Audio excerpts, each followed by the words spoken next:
Hey, what's up everyone? So Sea of Thieves Season 14 is finally here, even after a very tumultuous release from this morning. If you don't know what I'm talking about, you can check this linked video here. But like we do every season, we're going to go through the patch notes and talk about everything you need to know about this season's update. So despite having a few things that are disabled and some stuff that is waiting to come later on, we have a lot of stuff that we can talk about with this update.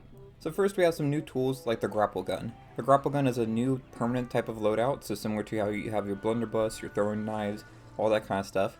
You can go to the armory on your ship and choose it to be one of your 2 loadout slots, and then you can use this in a variety of different ways. First, you can use to grapple items and other players and pull them towards you. You can deal damage to emergent enemy threats, such as like an Ashen Lord or something like that can't be pulled towards you.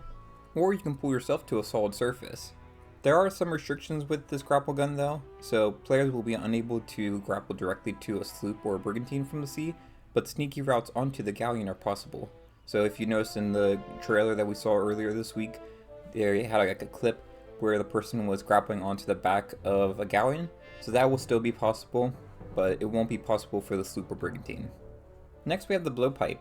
So the blowpipe is I think a little bit more interesting than the grapple gun, at least for me personally, because this is actually a new type of weapon that has a lot of versatility with it. At launch there are 3 types of darts that you can use: the black powder dart, poison dart, and the lure dart.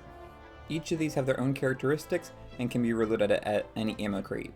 Darts will stick to any surface, whether it's the floor or wall or enemies. The black powder dart, for example, this is an explosive dart that can be fired into a surface, and then once embedded, its fuse will light, and after a short time it will detonate, knocking players back and even setting them on fire if they're in close enough range. The explosion does not do any damage to your crewmates or the player who fired the dart, and the explosion will not do any damage to ships, so keep that in mind. You can't really use this in the same way that you do like a firebomb or something. You can defuse one of these darts by throwing some water on yourself too. The poison dart is similar to a snake bite, and it does poison damage over a period of time. You can hit the dart to remove the effect though. And then finally we have the lure dart, which is probably the most interesting one out of all 3 of these. And this is a distracting dart that can be fired at any location, which from afar looks like a piece of treasure, so it can kind of entice players to come towards it, as well as it can attract nearby enemies. So one of the examples they used in the trailer was you shoot it onto an enemy player, and then all of the skeletons around them go and attack them and not you. So I think there's going to be a lot of ways to use this. I'm pretty excited to try that out. Now, one of the darts that I was most excited for when they talked about the preview event, that they haven't mentioned at all this whole time, they are still planning to release it. It was not cancelled, but it's not here yet, and they said it's coming soon. So this is the Mimic Dart. And the Outpost weaponsmiths have begun teasing an elusive new dart for the blowpipe that allows players to hide in plain sight and confuse their enemies. While this new dart type is not ready yet, it is expected to arrive later this season. So that's great news for me. That was the thing I was most looking forward to, and that makes me a lot more hopeful for this season. Next up we have disguises. So disguises are a big thing. Players can put on disguises like a barrel hide or different types of chest, and unlike the hide emotes, disguises allow players to sneak around the world, albeit at a much slower pace. You can unlock new disguises by completing combinations, and I'm going to have a video later on today that basically goes through how to unlock all the different disguises in the game. Next up we have the Mer Fruit. This is a new type of fruit in the game that when cooked, you can use it to hide mermaids away from you for a temporary period of time. Now the 2 other features I was talking about earlier that are temporarily disabled and should hopefully come back within the next few weeks or maybe in the next month's update are traps and the hanging from ledges. Due to this, however, some of the accommodations that are available for Season 14 that affect stuff like the disguises and everything are going to be locked for a period of time until these are able to be enabled. Next up we have some gameplay improvements with locked crew armories. So now the armory found on players' ships will only be accessible to that ship's crew, and rival players from other crews will not be able to access them.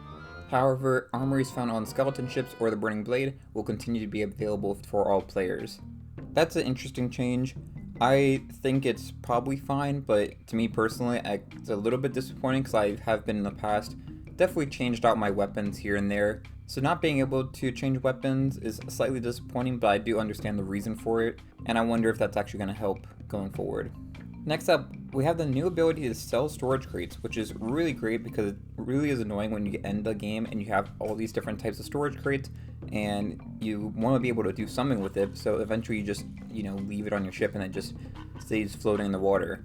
Now you can sell the storage crates to the Reaper's Bones or Merchant Alliance in return for gold. It doesn't matter if they're empty or full, you can sell them either way.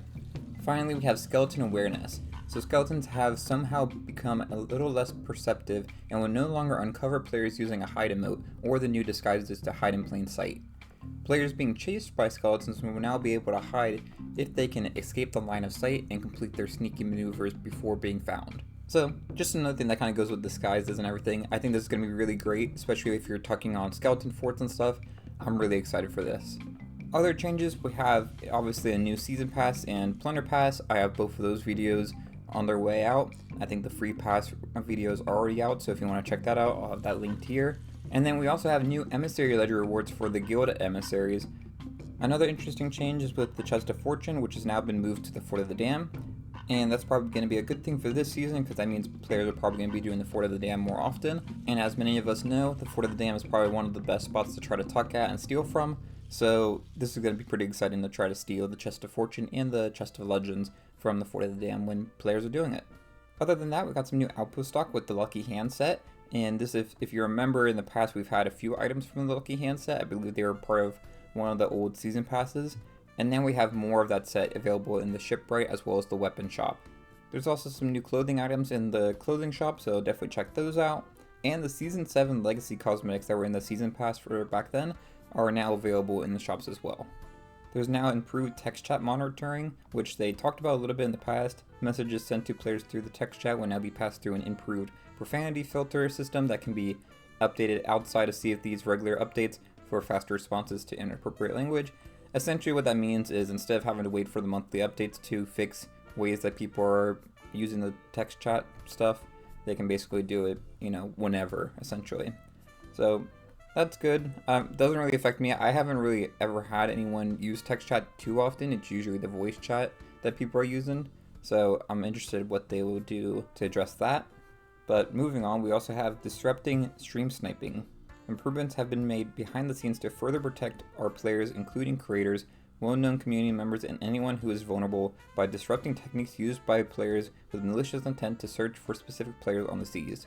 It's a very vague way of saying it. I have no idea what that actually means and what they are actually changing behind the scenes, but I also don't really know how people find, people that are streaming in the first place. So I hope that works. It sounds like a good thing, and I'm all for it.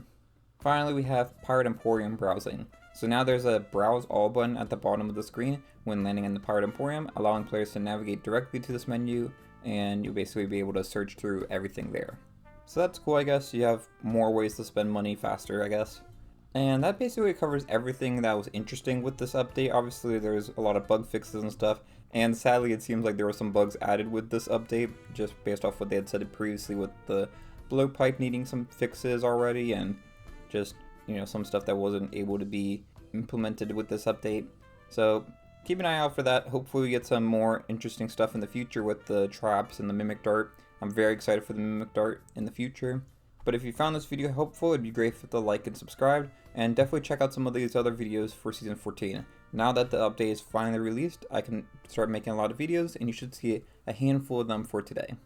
But that's it for this video. Thanks for watching, and I'll see y'all next time. Bye y'all.